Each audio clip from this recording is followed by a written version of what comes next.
Greetings, gentlemen. Today I'd like to talk about how and why censorship fails.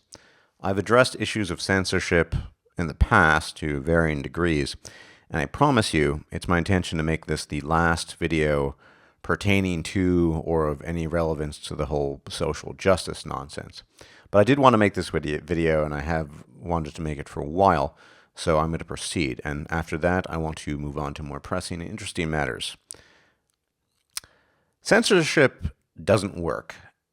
I'm not going to offer lofty arguments that go along ethical lines. I'm not going to offer arguments based on some ideological position, all claims to the contrary notwithstanding, or accusations to the contrary notwithstanding. But at its root, my opposition to censorship, and I think people's rational opposition to censorship, should be based in pragmatism. On a pragmatic level, censorship doesn't work. Now, I ultimately believe the reason why censorship doesn't work goes back to some of the matters I discussed in several videos of mine relating to ego preservation and the maintenance of a sense of identity and the coupling of worldviews, whatever they might be, or positions that are so well welded to the positions, the person, to the identity of the person, that it's very difficult to let go. But in order to get there, we first have to look at the more superficial issues at stake. Now, if we were to buy the lip service of what the role of censorship is, say, as propagated and proclaimed by people who usually are on the left, not always, it's to protect people. People need to have a safe space where they can talk about things that interest them and blah, blah, blah without any abuse or interruption. Okay. And the other side of the coin to that little argument is that people, progressives in particular, would like the world to not have these sorts of altercations, right? These sorts of discussions, these sorts of disputes. The problem that arises is if you are protecting people and you say person X and person D and person H, these are the types of people that can enter into the discussion because they have the following opinion or views, the result of that is going to be an entrenching of those views on the part of the person holding it. So let's say person B is representative of a progressive group that doesn't allow conversations on topic X. And then person A comes in and says, well, I don't really agree, and da-da-da. And then all of a sudden the moderator cuts in and he's banned, or is just simply not allowed to speak on the subject, whatever. For one, his position is going to become more entrenched. It's going to become more solidified. And this is going to be the case regardless of whether it's actually true or not. It's entirely possible, I'm not offering specific cases here, that a progressive stance or an oppositional stance may or may not be true. The point is that the oppositional stance is going to become much more entrenched, much more solidified, and you're going to get a calcification effectively, and a calcification effect. There's going to be build up there, and the person's going to think, oh, this person doesn't want me to express my views. I wonder why. It must be because I'm right, whether the person is right or not. That's one aspect of this. The other aspect, of course, is the fear that people might be exposed to different ideas, and as a consequence, people will turn away from whatever views they are currently holding, and preventing people from interjecting separate views or views that differ will, of course, in theory at least, prevent these people from turning to the other side, the dark side. Now, once again, the flip side of that aspect of things is that those who practice censorship also do so, and in doing so, further entrench their views, just as the opposition to the people who are practicing the censorship do. There is that calcification effect. Their views become more solidified, more entrenched. And that's because, in that case, you have the echo chamber, Whereas in the oppositional case, it's also an echo chamber, most likely the echo chamber of a few people, perhaps only the echo chamber of one man's or one woman's mind. But still, censorship doesn't work because it basically blinds both sides, those who oppose, who are being subject to censorship, and those who offer censorship as a means of control or a reason to protect people from making any sort of intellectual progress whatsoever. Now, of course, there is an aspect of these things, and some people practice censorship, governments, for example, to maintain power. But the reasons are not too dissimilar. Governments don't want people to be informed. I mean, you need only look at the world and some of the idiotic entertainment that goes on in the world on YouTube. Governments want people dumb. Dumb people are easy to manipulate and easy to control. And the same could be said in some cases of social media. People like Anita Sarkeesian, what have you. I mean, feminism is, of course, a powerful social force with a lot of influence and a lot of reach. But there aren't too many dissimilarities at the end of the day. Even if people are merely practicing censorship with the idea to keep themselves in power, that's not too dissimilar to the claim that they're looking to protect people. Now, I'll give you a perfect example of this. In the European countries of Austria and Germany, it is illegal, that is against the law, to praise the former Führer, Adolf Hitler, or to deny the Holocaust, or to engage in any sort of activities that might be reminiscent of Nazi activity. This is all illegal. You can go to jail for it, in theory at least, and some do, to my knowledge. Now, once again, what happens as a result of this is a further entrenching of the position of the people advocating the position to begin with. Does anyone in his right mind believe that by banning, for lack of a better word, pseudo-Nazism, that is going to result in people changing their viewpoints? No. And perhaps it's never the goal of censorship to change people's viewpoints, but certainly it seems almost oppositional to the goal of protecting people that by practicing censorship, one would lead to a further entrenchment of views in opposition to those practicing the censorship. I don't think that's something that people would want, not really. But this all, of course, goes back to the need to tie worldviews, positions, opinions, however you want to term them, to a sense of identity and a sense of self, right? And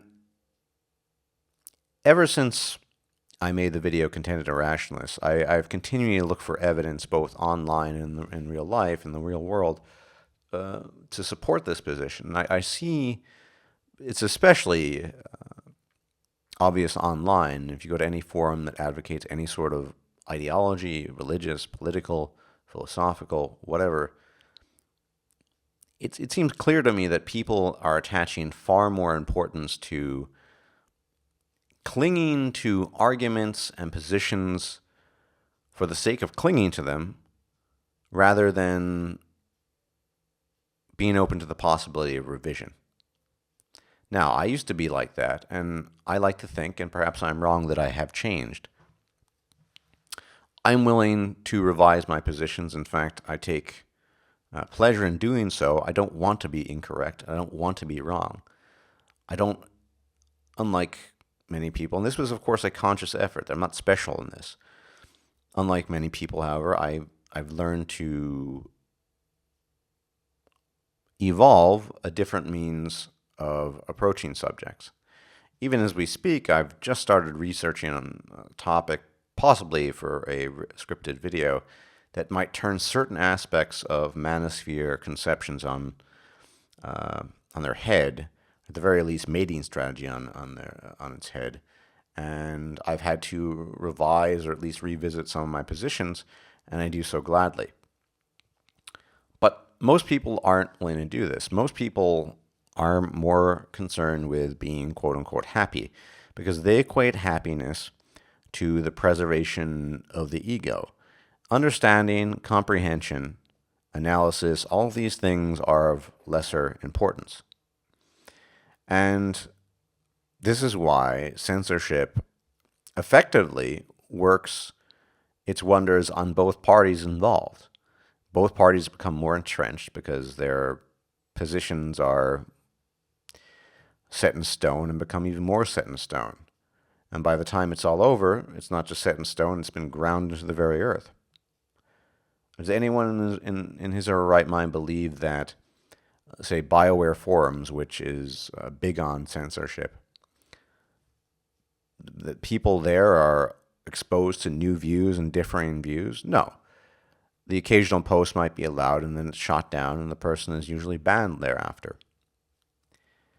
And people don't feel any need to have their views challenged. So what it really is about, censorship, and what I've been getting at the whole time, is a form of intellectual laziness and an unwillingness to develop the mind. This we see time and again in political positions. The most famous one online being the Defeat the Left.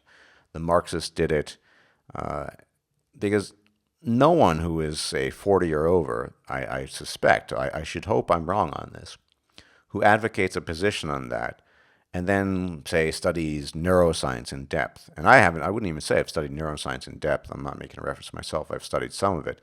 But let's say, for whatever reason, spends a year studying neuroscience in depth, and these discoveries he makes, and by studying neuroscience, the way cognition works and the way the brain affects behavior and really the complexity of human behavior lead him to, oh my God, all the views I've held or most of them are pretty wishy-washy. Now, how many people are going to actually do that? Not many. We become comfortable in our own shoes, even if those shoes are the shoes of the mind. And I think it's really important that we men who are going our own way not become entrenched in any particular viewpoint. That is to say, we should always remain open to new evidence. And let me give you a demonstration of this. This is highly unlikely, but Barbarossa made a fantastic video the other day addressing what effectively amounts to a type of concern troll, Stone 8 or whatever his name is. Excellent video. I'm sure most of you have seen it. If not, I strongly urge you to watch it. 2.5 hours and very enjoyable. I mean, I enjoy watching those long videos of Barbarossa's. But anyway, but let's say all the things we've been researching, studying, talking about for years now turned out to be bullshit. Let's say numerous objective studies come out, one after the other, proving that notions of gynocentrism, notions of women being prioritized ultimately, of course, because of them being a limiting factor in reproduction, and that's how species work. It's all bullshit, and they released studies showing that it was the Jesus aliens doing all the work, inserting metal parts into people's elbows that turned out to be invisible, some gobbledygook nonsense. But the weight of the evidence is so heavy that you'd be foolish to object to it. Yeah, I would have to change my position. Now, that's, of course, very hyperbolic.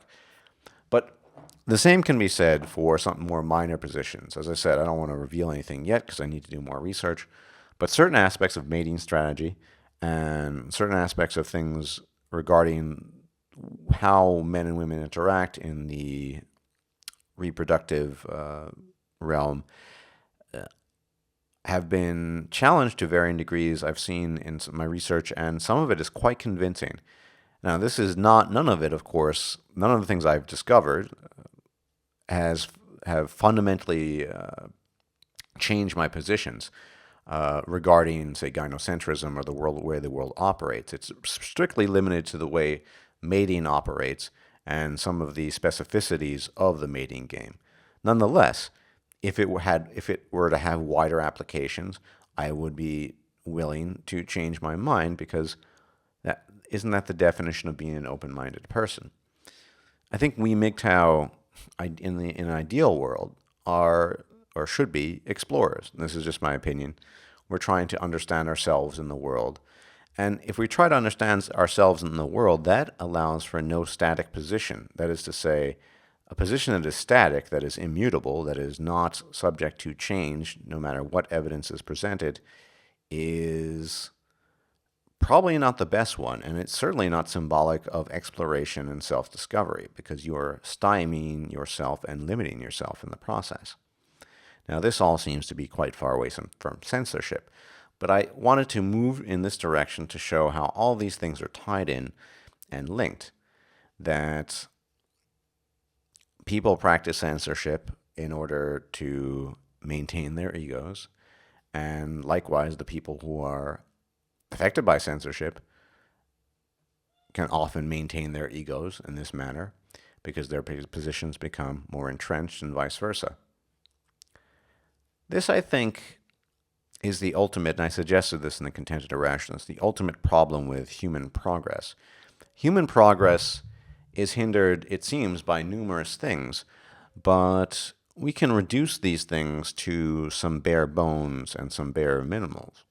So, I think, this is my view, that if human beings could overcome their need to codify their personality, their identity, and everything else related into certain positions that become so solidified within them that they can. I mean, is Bernard Chapin ever going to change his position on anything? I mean, he's not interested. A mountain of science could come out refuting 90% of his views, and he would, what would he do? He would say they're all leftists because that is some supposedly a refutation. So, and this is equally true of people who are hyper progressive in their politics. There are no simple answers, and because there are no simple answers, we need to embrace complexity. But the only way we can embrace complexity as a species, whether we're men or women, is if we're open-minded. And the only way we can do that is to reject the notion of ego preservation vis-a-vis intellectual stubbornness. Now, as I said, this is the last time I'll be talking about that specific subject in course in tangent with censorship for a while. I want to move on to other more fertile ground. Eventually, I'll get that scripted video done, I hope, where we will talk about these differing and rather convincing views on human mating that will turn some ideas on their head. As always, gentlemen, thanks for watching, and enjoy your Monday, wherever you might be. Oh, and of course, may the gods watch over you. Bye-bye.